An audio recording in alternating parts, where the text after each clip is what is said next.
ദേശീയപാതയിൽ എന്താണ് കണ്ണൂരിൽ ഇപ്പോൾ സംഭവിക്കുന്നത് നോക്കാം. കുപ്പത്തേക്ക് നമ്മൾ തിരിച്ചു പോകുന്നു. അർജുൻ കല്യാൺ, അവിടെയുള്ള നാട്ടുകാരോട് അവർക്കൊരു മറുപടി കൊടുക്കാൻ ആരെങ്കിലും എത്തുന്നുണ്ടോ?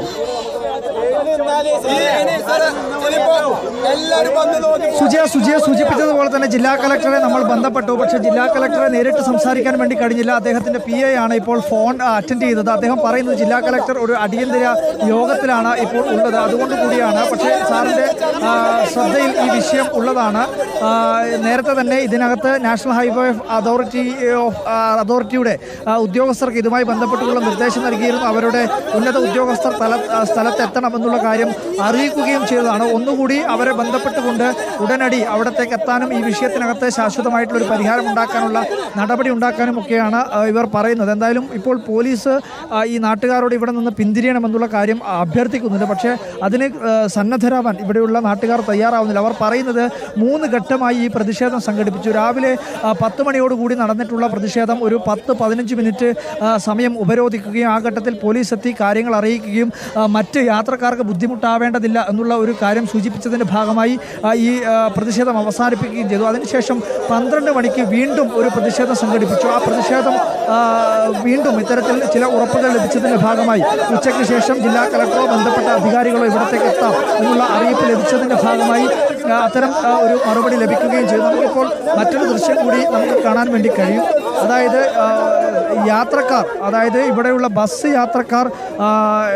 യാത്രക്കാർ ഇതുവഴി നടന്നു പോകുന്നതാണ് കാണുന്നത്. അതായത് ഒരു വശത്ത് ബസ്സിൽ നിന്ന് ഇറങ്ങി മറുവശത്തേക്ക് നടന്നു പോകുന്നതാണ് നമ്മൾ കാണുന്നത്. അതായത് വലിയ ഒരു ഗതാഗത കുതുക്ക് ഈ പ്രദേശത്ത് ഉണ്ട്. അതുകൊണ്ട് തന്നെ ഈ ഒരു വശത്ത് എത്തിയിട്ടുള്ള ബസ്സിലുള്ള യാത്രക്കാരെ ഇറക്കി മറുവശത്തുള്ള ബസ്സിലേക്ക് കയറ്റി അവിടെ നിന്നും ഇതുവഴി വാഹനങ്ങളൊന്നും കടത്തിവിടില്ല എന്ന് നാട്ടുകാർ തീരുമാനമെടുത്തിരിക്കുകയല്ലേ? വലിയ തീർച്ചയായിട്ടും ആ തീരുമാനത്തിൻ്റെ ഭാഗമായി തന്നെയാണ് ബസ് യാത്രക്കാർക്ക് ഇങ്ങനെ ഒരു ബസ്സിൽ നിന്ന് ഇറങ്ങി മറ്റൊരു ബസ്സിൽ കയറി അവരുടെ ലക്ഷ്യസ്ഥാനത്തേക്ക് എത്തേണ്ടുന്ന അവസ്ഥ ഉണ്ടാകുന്നത്. എന്തായാലും ഇപ്പോൾ പോലീസും നാട്ടുകാരും തമ്മിലൊക്കെയുള്ള വാക്കേറ്റവും ഒക്കെ ഉണ്ടാകുന്നുണ്ട്. പഞ്ചായത്ത് പ്രസിഡന്റ് സ്ഥലത്തുണ്ട്. പഞ്ചായത്ത് പ്രസിഡന്റിനോട് ഉൾപ്പെടെ നമുക്ക് സംസാരിക്കാമെന്നാണ് തോന്നുന്നത്. പഞ്ചായത്ത് പ്രസിഡന്റ് ബന്ധപ്പെട്ട അധികാരികളോടൊക്കെ ഫോണിൽ സംസാരിക്കുന്നുണ്ട്. പക്ഷേ ഇവർ എത്തുന്ന കാര്യത്തിൽ, അതായത് ബന്ധപ്പെട്ട ഉദ്യോഗസ്ഥരെത്തുന്ന കാര്യത്തിൽ ഒരു തീരുമാനമായിട്ടില്ല എന്നുള്ളതാണ് നമുക്ക് മനസ്സിലാക്കുന്നത്. എന്തായാലും ഒരു പ്രതിഷേധം, വലിയ ഒരു പ്രതിഷേധത്തിലേക്കാണ് കാര്യങ്ങൾ പോകുന്നത്. എല്ലാവരും ഇത്തരത്തിൽ സംഘടിച്ച് ഇവിടെ ഇരിക്കുകയും അത്തരത്തിലൊരു പ്രതിഷേധത്തിലേക്ക് പോകുന്നത് തന്നെയാണ്.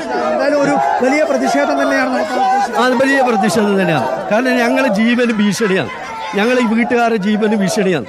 ഇത് പറഞ്ഞതല്ല, കഴിഞ്ഞ വർഷം ആവശ്യന്നയിച്ചതാണ്. കഴിഞ്ഞ വർഷം ഇതേപോലെ വെള്ളം കയറിയതാണ് വീടുകളിൽ. അന്ന് അവർ പരിഹരിക്കാമെന്ന് പറഞ്ഞ് പരിഹരിച്ചില്ല. ഇന്നിപ്പോൾ ഇന്നലെ തുടങ്ങിയതാണ്. അധികാരികൾ ഒരാൾ വന്ന് നോക്കാൻ പോലും ഇല്ല. ഒരു പാവം വില്ലേജ് ഓഫീസർ ഇങ്ങനെ നടക്കുന്നതല്ലാതെ വേറൊരു സംഗതി ഉണ്ടായിട്ടില്ല. ബന്ധപ്പെടും ഉദ്യോഗസ്ഥരെ ബന്ധപ്പെടുമ്പോഴൊക്കെ കിട്ടുന്ന മറുപടി അവർ പറയുന്ന മീറ്റിംഗ് കൂടുന്നുണ്ട്, 12 മണിക്ക് മീറ്റിംഗ് കൂടും, ഉടൻ പരിഹാരം ഉണ്ടാക്കും എന്ന് പറഞ്ഞു. ഇന്ന് 12 മണിയാണ് ലാസ്റ്റ് മീറ്റിംഗ് കൂടിയിട്ട് 1 മണിക്കുള്ളിൽ നിങ്ങൾക്ക് വിവരം അറിയിക്കും എന്ന് പറഞ്ഞത്. ആ വിവരം ഇതുവരെ ഞങ്ങൾ അറിയിച്ചിട്ടില്ല. അതായത് 1 മണിക്ക് അറിയിക്കാമെന്ന് പറഞ്ഞ കാര്യം 4 മണിയായിട്ട് നിങ്ങളോട് ഒരാളോടും പറഞ്ഞിട്ടില്ല, ഒന്നും പറഞ്ഞിട്ടില്ല, ഞങ്ങളോട് പറഞ്ഞിട്ടില്ല. ഈ ഇവിടേക്ക് എത്താത്ത ഉദ്യോഗസ്ഥർക്കെതിരെ കൂടിയാണ് ഞങ്ങൾ അഭികാരമാണ്. ഇവിടെ എത്താതെ ഉദ്യോഗസ്ഥർ, ഈ വേദനകൾ അറിയാതെ ഉദ്യോഗസ്ഥർ, ഈ ജനങ്ങളെ വേദന അറിയാൻ എന്താണ് ഞങ്ങളെ പ്രശ്നം ഒന്ന് പഠിക്കാൻ വരാൻ തയ്യാറല്ലാതെ ഉദ്യോഗസ്ഥർ, അവർ ഞങ്ങൾക്കെതിരാണ്. എന്തായാലും ശക്തമായ രീതിയിലുള്ള ഒരു പ്രതിഷേധം തന്നെയാണ് ഇവിടെയുള്ളത്. എന്തായാലും ഇതൊരു ശക്തമായ പ്രതിഷേധമായി തന്നെ കൊണ്ടുപോകാനാണോ ഉദ്ദേശിക്കുന്നത്? അതെ.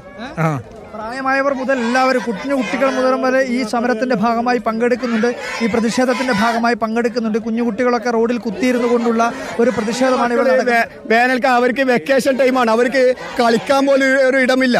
സ്കൂൾ പൂട്ടിയ സമയം മക്കളോട് ഉൾപ്പെടെ നമുക്ക് എന്താ മക്കളെ ഇങ്ങനെ ഒരു പ്രതിഷേധം? നിങ്ങളെ കളിസ്ഥലൊക്കെ ചളിയിലും വീട്ടിലൊന്നും ഉറങ്ങാനൊന്നും കഴിയുന്നില്ല. നേരം വേണോ 2 ദിവസമായി ഉറങ്ങാത്ത, ഫുള്ള് ചളിയും വെള്ളമില്ലായിട്ട് നമുക്ക് ഉറങ്ങാനും കഴിയില്ല, കളിക്കാനും കഴിയുന്നില്ല. രാത്രിയിൽ ഫുള്ള് മഴ പെയ്തിട്ട് വെള്ളം കയറലും ഇടിയലെല്ലാം. ഉറങ്ങുമ്പോൾ പേടിയായിട്ട് ഉപ്പിമ്മി പറയലോ, മോനെ ഉറങ്ങിക്കോ മോനെ എന്നെല്ലാം പറയലാം. രാത്രിയൊക്കെ പേടിയാവലാം, ഭയങ്കര പേടി.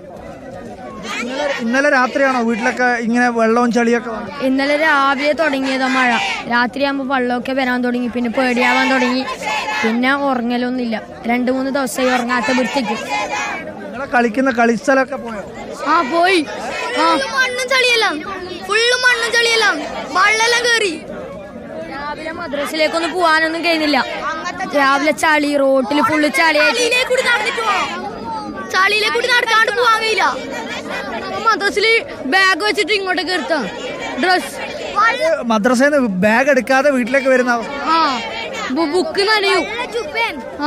അഥവാ പകുതി വീണാല് മൊത്തം പോയി, ബുക്ക് മൊത്തം പോയി. യൂണിഫോം മൊത്തം പോവും. വെള്ള യൂണിഫോം മൊത്തം ചളിയായിട്ടില്ല ഇപ്പൊ. മദ്രസയിലുള്ള വെള്ള യൂണിഫോം അത് മൊത്തം ഇപ്പൊ ചളിയാന്ന്. യൂണിഫോം ഒന്ന് പണ്ടൊക്കെ 2-3 ദിവസം ഇടലുണ്ട്. ഇപ്പൊ മഴയാണെങ്കിലും 2-3 ദിവസം ഇടലുണ്ട്. ഇപ്പൊ ചളിയായിട്ട് ഒരു ദിവസം പോലും ഇടാൻ കഴിയുന്നില്ല.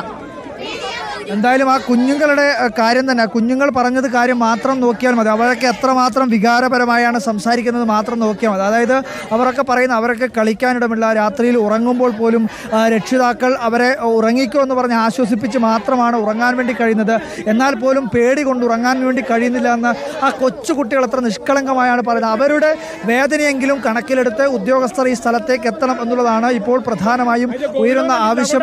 എന്താണ് ഇതിങ്ങനെ ഒരു നിങ്ങളുടെയൊക്കെ പ്രതിഷേധം കണ്ടില്ല എന്ന അധികാരികളുടെ ഒരു ധിക്കാരമാണ്. അധികാരികളുടെ ധിക്കാരം തന്നെയാണ് കാണിക്കുന്നത്. കാരണം രാവിലെ ഇവിടെ ഉണ്ടായിരുന്നു, നിങ്ങളുണ്ടായിരുന്നല്ലോ ഇവിടെ. 2 പ്രാവശ്യം സമരം നടത്തി ആൾക്കാർ പിരിഞ്ഞു പോയി. 2 മണിക്കൊക്കെ പറഞ്ഞത്, എന്നിട്ട് നമ്മൾ 4 മണിക്കേക്ക് മാറ്റി. ഇതുവരെ എത്തിയിട്ടില്ല. അപ്പൊ അതിന്റെ ഗൗരവം അവർക്ക് മനസ്സിലായിട്ടില്ല. അതുകൊണ്ടാണ് അവർ വന്നതിന് ശേഷം മാത്രം ഇവിടുന്ന് ജനങ്ങൾ പോകുന്നുള്ളത്. കുറച്ച് തീരുമാനത്തിലുള്ളത്. ഇവിടുത്തെ ഈ ദുരിതം അനുഭവിക്കുന്നവർക്ക് സംഭവിച്ചതിന് ശേഷം സേവ് ഇട്ടിട്ട് കാര്യമില്ല, ഹാഷ്ടാഗ് ഇട്ടിട്ട് കാര്യമില്ല.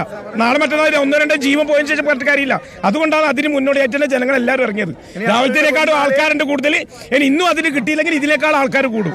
കുപ്പത്തില് ആ 5% നാട്ടുകാരെ വന്നിട്ടുള്ളൂ. ഇപ്പൊ ഇനി ബാക്കിയുള്ള ആൾക്കാരും കൂടി ഉറപ്പാണ്. ഇതിനൊരു പരിഹാരം കണ്ടിട്ട് ജനങ്ങളുടെ പ്രതിഷേധത്തെയും അധികൃതർ വെല്ലുവിളിക്കുന്നു എന്നതാണ് ഈ സംഭവം. ഇവർ അതുവരെ എത്തിയിട്ടില്ല.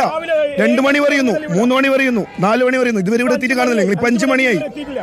എവിടെ അവർ വരാട് നമ്മൾ ഇവിടുന്ന് പോകില്ല. സുജിയ, അത് തന്നെയാണ് ഇവരുടെ വികാരം. അതായത് ജനങ്ങളുടെ പ്രതിഷേധത്തെ കണ്ടില്ലെന്ന് നടിച്ചുകൊണ്ടാണ് നാട്ടുകാരുടെ പ്രതിഷേധം കണ്ടില്ലെന്ന് നടിക്കുന്നത്. കണ്ണൂർ കുപ്പത്താണ് കുന്നിടിച്ച സ്ഥലത്ത് വീണ്ടും ദേശീയപാതയിലേക്ക് മണ്ണിടിഞ്ഞു വീഴുന്ന സാഹചര്യമാണ് അവിടെ. അത് അധികൃതർ കാണണം, തങ്ങളുടെ പ്രശ്നത്തിൽ ഇടപെടണമെന്നാണ് നാട്ടുകാർ ആവശ്യപ്പെടുന്നത്.